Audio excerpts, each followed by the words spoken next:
নমস্কাৰ বন্ধুসকল, আজি হৈছে অষ্টমী মহাষ্টমী পূজা আৰু শাৰদীয় দুৰ্গা উৎসৱৰ আজি তৃতীয় দিন, মানে আৰু 2 দিন আছে। আৰু আজি যাম আমি মন্দিৰত, একদম সাজু কৰি ৰাখিছোঁ আৰু গৈ মানে পূজাথলীত তো মোক দেখুৱাব নোৱাৰিম, কাৰণ জানেই পূজাত এইবাৰ যিখিনি ক'ভিড নিয়ম বান্ধি দিছে চৰকাৰে, সেইখিনি আমি মানিবই লাগিব। তো আমি যাম পূজাথলীলৈ।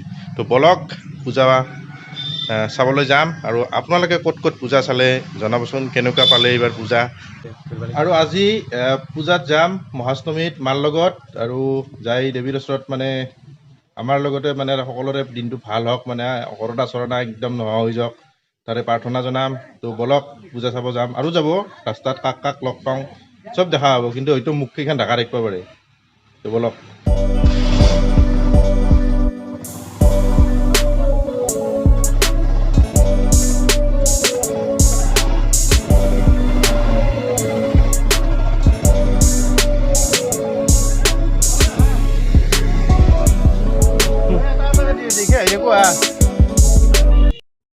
আৰু আমি আহি পাই গ'লোঁ পূজাৰ মেইন গেট, মানে ইয়াত প্ৰৱেশ পথ।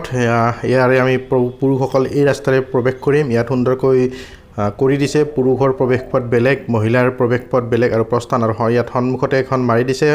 অনুৰোধ জনাইছে, মানে পৰিচালনা সমিতিয়ে যিখিনি কৰিব লাগে সেইখিনি সকলো কৰিছে। চাকিৰ কাৰণে ইয়াত মানে ষ্ট'ৰ আছে, ইয়াত দোকান আছে, ইয়াৰ পৰা আপুনি চাকি ধূপ ল'ব পাৰিব, আৰু ইয়াৰ পৰা চাকি ধূপ লৈ যাই আপোনালোকে জ্বলাওক। আমিও ইয়াৰ পৰা চাকি ধূপ অলপ ল'লোঁ, আৰু দেৱীৰ ওচৰত বিয়াকে প্ৰাৰ্থনা জনাম, মানে সেৱা কৰিম, আশীৰ্বাদ ল'ম, যাতে অনাগত দিনবোৰ আমাৰ সকলোৰে বাবে ভাল হওক, ভাল হয়।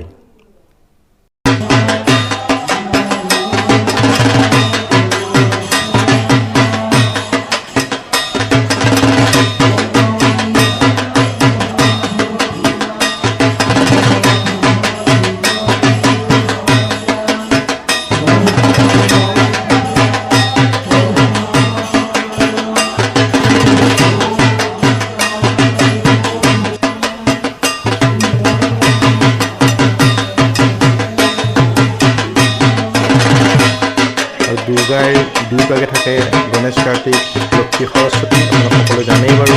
আৰু তথাপি দেখুৱাই দিছোঁ, এয়া সahpur দুৰ্গা পূজাৰ মূৰ্তি। আৰু আন এটা মানে এইটো কাষত আৰু এটা দুৰ্গাৰ আছে মূৰ্তি, মানে মন্দিৰ এটা, সৰু মন্দিৰ এটা আছে, এইটো স্থায়ী মন্দিৰ। ইয়াত এইখন থাকেই সদায়, আৰু এইটো আমাৰ অস্থায়ী এখন মেইন পূজা হয়, শাৰদীয় দুৰ্গা পূজা। আৰু ইয়াতে প্ৰণাম জনাই সকলোৱে দেৱীৰ দুৰ্গতি নাশিনী, সকলোৰে দুৰ্গতি নাশ কৰক এই কামনাৰে আমি দেখুৱাইছোঁ। পৰিৱেশটো চাব লাগিব, ইয়াৰ প্ৰৱেশ পথ মহিলাৰ আগতে কৈছোঁ, আৰু দেখুৱাইছোঁ সেইটো পুৰুষৰ, এইটো মহিলাৰ।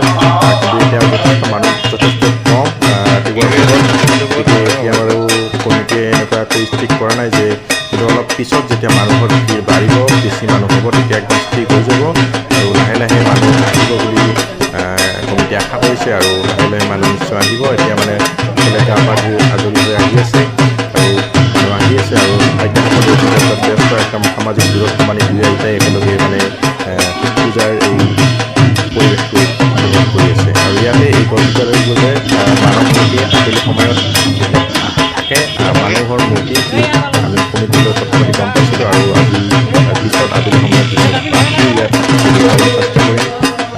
বিভিন্ন ধৰণৰ মণিহাৰী দৰ্শন আহিছে, যদিও ইয়াত মানে গ্ৰাহকৰ সংখ্যাটো নেঙে, কাৰণ পূজাটো সকলোৱে জানে। আকৌ পৰিৱেশটো দেখুৱাই দিছোঁ, আমাৰ স্থায়ী মহাঘৰ, আৰু ইয়াত মন্দিৰ এটা সৰু কৰিলে, আৰু কিছু হৈছে, পৰিৱেশটো লাহে লাহে মনোৰঞ্জন হৈছে, আহিছে। তেওঁলোকৰ লগতে পূজাৰ বিষয়ে কিছু জনাৰ চেষ্টা কৰিম, জানিবলৈ চেষ্টা কৰিম। আহক আমি তেওঁলোকৰ লগত কিছু কথা পাতিম। আমি পূজাৰ বিষয়ে আমাৰ লগত আছে। sahpur দুৰ্গা পূজাৰ এইবাৰ আমাৰ 102তম, আৰু ইয়াৰ প্ৰস্তুতি সম্পৰ্কে বা এই 2 দিন যোৱাৰ পিছত আৰু 2 দিন আছে, আজি অষ্টমী পূজা, আৰু ইয়াৰ বিষয়ে মানে কেনেকুৱা ধৰণৰ প্ৰস্তুতি কৰিছে সেই বিষয়ে। আমাৰ ক'ভিড প্ৰট'কল মানি আমি পুৰুষ মহিলা সুকীয়া পথ আমি নিৰ্মাণ কৰিছোঁ, আৰু প্ৰস্থান পথ আমি সুকীয়াকৈ নিৰ্মাণ কৰিছোঁ। এই ক্ষেত্ৰত আমাৰ প্ৰশাসনৰ সহযোগিতা আছে, স্বাস্থ্য বিভাগে উপস্থিত আছেই, আৰু আমাৰ কলিকতাৰ পৰা মানৱ মূৰ্তি আহিছে, আৰু আমাৰ অহাকালি আমাৰ আহিব, বৰ্তমান ভাৱে আহিব খন্তেক সময়ৰ বাবে, আৰু আমাৰ দশমীৰ দিনাখন বাবু বৰুৱা উপস্থিত থাকিব। আজি এখন আমাৰ 102তম বজাত দুৰ্গোৎসৱৰ গ্ৰন্থ প্ৰকাশ কৰা হ'ব। আবেলি 3 বজাত সমূহ ৰাইজৰ আমি উপস্থিতি কামনা কৰিছোঁ। আমাৰ অসম সাহিত্য সভাৰ উপসভানেত্ৰী মাননীয়া মৃণালী দেৱীও ইয়াত উপস্থিত থাকিব। পূজাৰ যি প্ৰস্তুতি, সেই প্ৰস্তুতিত আপোনালোকে ৰাইজৰ পৰা কেনেকুৱা ধৰণৰ সহায় পাইছে? ৰাইজে আমাক পূৰ্ণদমে সহায় কৰিছে। এই ক্ষেত্ৰত আমি শলাগ ল'বই লাগিব। সকলোৱে ক'ভিড প্ৰট'কল মানি চলিছে, যিমান পাৰে চেষ্টা কৰি আছে। ঠিক আছে বাৰু, আমি পৰৱৰ্তী সময়ত আকৌ লগ হ'ম। ধন্যবাদ। পূজাৰ কিছু কথা আপোনালোকে গম পালে কেনেকুৱা প্ৰস্তুতি চলিছে, আৰু পৰৱৰ্তী সময়ত আমি আকৌ উদ্যাপন ৰাখি আৰু সকলোবোৰ দেখুওৱাৰ চেষ্টা কৰিম। একদম আছে আৰু দুৰ্গা পূজাৰ বহুত ভিডিঅ' পাই যাব। আজি এই ভিডিঅ'